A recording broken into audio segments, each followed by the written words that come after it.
মাত্র আধ ঘন্টার বৃষ্টি এবং তারই মধ্যে ইএম বাইপাসের বিভিন্ন জায়গায় জল জমে গেছে এবং যে জায়গা থেকে যানজটও কিন্তু এই মুহূর্তে পরিষ্কার লক্ষ্য করা যাচ্ছে। দুপুরে যেভাবে অন্ধকার করে আকাশ ছিল এবং তারপরে যেভাবে বৃষ্টি নামলো, আলিপুর আবহাওয়া দপ্তরের আগাম সতর্কতা ছিল এবং তার জেরে কিন্তু ইতিমধ্যে বিভিন্ন জায়গায় জল জমতে শুরু করেছে।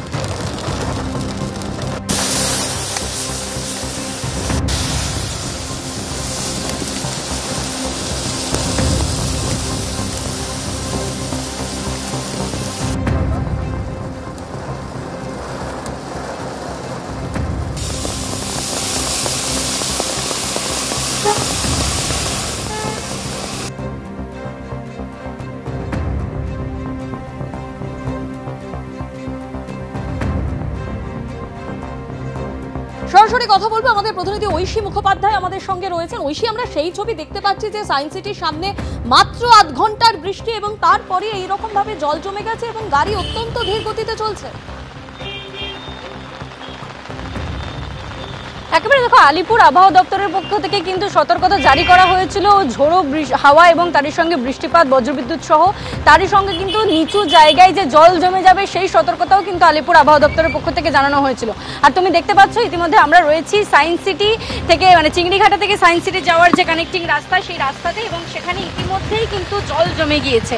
শুধুমাত্র কলকাতার আকাশ নয়, এখন পার্শ্ববর্তী যে কটা জেলা রয়েছে তাতে এবং তারই সঙ্গে উপকূলবর্তী জেলাতেও কিন্তু কমলার সতর্কতা, অরেঞ্জ অ্যালার্ট জারি করা হয়েছে আলিপুর আবহাওয়া দপ্তরের পক্ষ থেকে। তুমি জানো যে ঘূর্ণাবর্তের জেরে উত্তর বঙ্গোপসাগরে যে ঘূর্ণাবর্তের সৃষ্টি হয়েছে তারই জেরে দক্ষিণবঙ্গেও বৃষ্টি হবে, সেটা কিন্তু আগের থেকে আলিপুর আবহাওয়া দপ্তরের পূর্বাভাস ছিল এবং সকাল থেকে কিন্তু হলুদ সতর্কতাও জারি করা ছিল। কিন্তু তারই পরে বৃষ্টির জের যখন বাড়ে এবং তারই সঙ্গে বৃষ্টির যে প্রাবল্য, প্রাচুর্যতা এবং যেভাবে কালো আকাশ হয়ে গিয়েছে, যেভাবে মেঘ ছেয়ে গিয়েছে আকাশে, তা দেখে কিন্তু কমলার সতর্কতা জারি করা হয় কলকাতা এবং কলকাতার পার্শ্ববর্তী জেলাগুলিতে। তোমায় জানিয়ে রাখি 30 থেকে 40 কিলোমিটার ঝোড়ো হাওয়া, দমকা হাওয়া বইবে, এমনটাই কিন্তু পূর্বাভাস আলিপুর আবহাওয়া দপ্তরের পক্ষ থেকে, এবং বজ্রবিদ্যুৎ সহ বৃষ্টিপাত হবে বলেই কিন্তু জানানো হয়েছে আলিপুর আবহাওয়া দপ্তরের পক্ষ থেকে। তুমি দেখতে পাচ্ছ যে রাস্তায় আমরা দাঁড়িয়ে রয়েছে এই মুহূর্তে, এটা ইস্টার্ন মেট্রোপলিটন বাইপাস, যেটা চিংড়িহাটা থেকে সায়েন্স সিটির দিকে যাচ্ছে, এবং সেই রাস্তাতেই তুমি দেখতে পাচ্ছ ইতিমধ্যেই জল জমে গিয়েছে। জল জমার যে পূর্বাভাস বা সতর্কতা সেটাও কিন্তু দেওয়া হয়েছিল আলিপুর আবহাওয়া দপ্তরের পক্ষ থেকে, কারণ আমরা দেখেছি এর আগেও বৃষ্টির জেরে কিন্তু কলকাতার একাধিক জায়গা জলমগ্ন হয়ে যায় এবং সেক্ষেত্রে কিন্তু লো ল্যান্ড এরিয়াতে যে জল জমবে, ওয়াটার লগিং হবে, সেটাও কিন্তু আলিপুর আবহাওয়া দপ্তর তাদের যে বুলেটিন, যে নির্দেশিকা, তাতে কিন্তু উল্লেখ করে দিয়েছিল। তুমি দেখতে পাচ্ছ এখনো কলকাতার আকাশে যেভাবে কালো ঘন মেঘ, তাতে কিন্তু বোঝাই যাচ্ছে যে তুমি আমাদের সঙ্গে থাকো, সেই ছবি আমরাও দেখতে পাচ্ছি। ঐশী, এই মুহূর্তে কলকাতার আকাশ কিভাবে একেবারে কালো হয়ে গিয়েছে। মাঝ দুপুরে হঠাৎ করে নেমে আসে অন্ধকার, কালো মেঘে থাকলো কলকাতার আকাশ।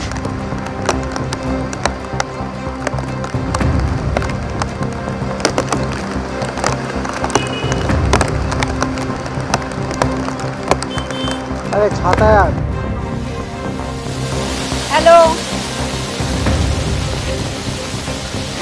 हेलो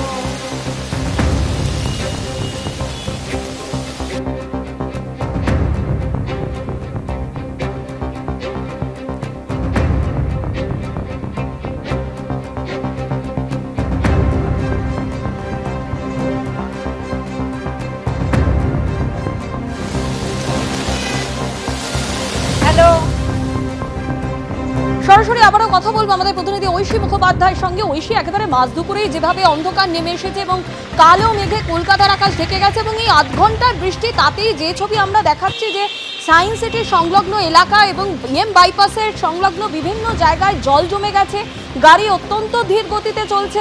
আলিপুর আবহাওয়া দপ্তর ঠিক কি বলছে, আর কি আজ ভারী বৃষ্টির সম্ভাবনা রয়েছে? দেখো, ভারী বৃষ্টির পূর্বাভাস কিন্তু ছিল না, এখনো পর্যন্ত সম্ভাবনাও নেই, কিন্তু যে উত্তর বঙ্গোপসাগরে ঘূর্ণাবর্ত জের, তার জেরেই কিন্তু দক্ষিণবঙ্গে কিন্তু বিভিন্ন জেলাতে কলকাতা সহ বাকি শহরতলিতে এবং কলকাতার পার্শ্ববর্তী জেলাগুলিতে এবং উপকূলবর্তী জেলাতে তারা কমলা সতর্কতা জারি করেছে, অর্থাৎ টেক অ্যাকশন অ্যালার্ট রয়েছে। প্রশাসনকে আগেই সতর্ক করা হয়। এই সমস্ত পরিস্থিতিতে তুমি দেখতে পাচ্ছ যে ইতিমধ্যেই যে রাস্তা চিংড়িহাটা থেকে সায়েন্স সিটির দিকে যায় সেই ইএম বাইপাসের লেনে ইতিমধ্যেই জল জমে গিয়েছে এবং তুমি যেমনটা বলছো যে ধীর গতিতে চলাচল করছে, কারণ এরকম জল জমলে গাড়ি দ্রুত যাতায়াত করতে পারে না এবং যানজটের যে সমস্যা হয় তা কিন্তু ইতিমধ্যেই দেখা যাচ্ছে যে রাস্তা জুড়ে সৃষ্টি হয়েছে। তুমি দেখতে পাচ্ছ যে ওয়াটার লগিংয়ের যে সমস্যা তা কিন্তু আগের থেকেই সতর্কতায় উল্লেখ করা ছিল তাদের নোটিশে, যে ওয়াটার লগিং কিন্তু হবে যে সমস্ত নিচু জায়গাগুলো রয়েছে সেগুলোতে, অর্থাৎ যে বৃষ্টির যেভাবে 30 থেকে 40 কিলোমিটার বেগে দমকা হাওয়া এবং তার সঙ্গে হালকা থেকে মাঝারি বৃষ্টিপাতের জন্য কমলা সতর্কতা জারি করা হয়েছে এবং 3 থেকে 4 ঘন্টার মধ্যেই যে বৃষ্টি হবে তাতে কিন্তু জল জমার পূর্বাভাস আলিপুর আবহাওয়া দপ্তরও দিয়ে দিয়েছিল এবং সেই মোতাবেক তুমি দেখতে পাচ্ছ যে আমরা দাঁড়িয়ে রয়েছি একদম চিংড়িঘাটা থেকে যাওয়ার সায়েন্স সিটির দিকে যাওয়ার যে রাস্তা, যার একটি রাস্তা মা ফ্লাইওভারের ওপরে ওঠে, অর্থাৎ অত্যন্ত গুরুত্বপূর্ণ একটি কানেক্টর, সেখানে কিন্তু ইতিমধ্যেই জল জমে গিয়েছে এবং যার ফলে কিন্তু যান চলাচল ব্যাহত হচ্ছে, ধীর গতিতে যান চলাচল হচ্ছে এবং তার সঙ্গে আর কিছুক্ষণের মধ্যে যেরকমভাবে যানজট সৃষ্টি হয় এরকম বৃষ্টির পরিস্থিতিতে তা কিন্তু দেখা যাচ্ছে যে তারও প্রভাব কিছুক্ষণের মধ্যেই পড়বে এবং জল তুমি দেখতে পাচ্ছ যেভাবে আস্তে আস্তে উত্তরোত্তর বাড়ছে, এখানকার যে জলের যে সীমাটা তা কিন্তু বাড়ছে এবং তার সঙ্গে তোমায় জানাই যে বৃষ্টি কিন্তু এখনও চলবে, 3 থেকে 4 ঘন্টার জন্য কমলা সতর্কতা রয়েছে এবং তারপরে এভাবেই হালকা থেকে মাঝারি বৃষ্টিপাত হবে, কারণ জোড়া ঘূর্ণাবর্ত সৃষ্টির একটা সম্ভাবনা রয়েছে এবং উত্তর বঙ্গোপসাগরের যে ঘূর্ণাবর্ত তার জেরেই কিন্তু দক্ষিণবঙ্গে এরকম বৃষ্টি এবং তার পূর্বাভাস আগে থেকেই ছিল। ধন্যবাদ ঐশী।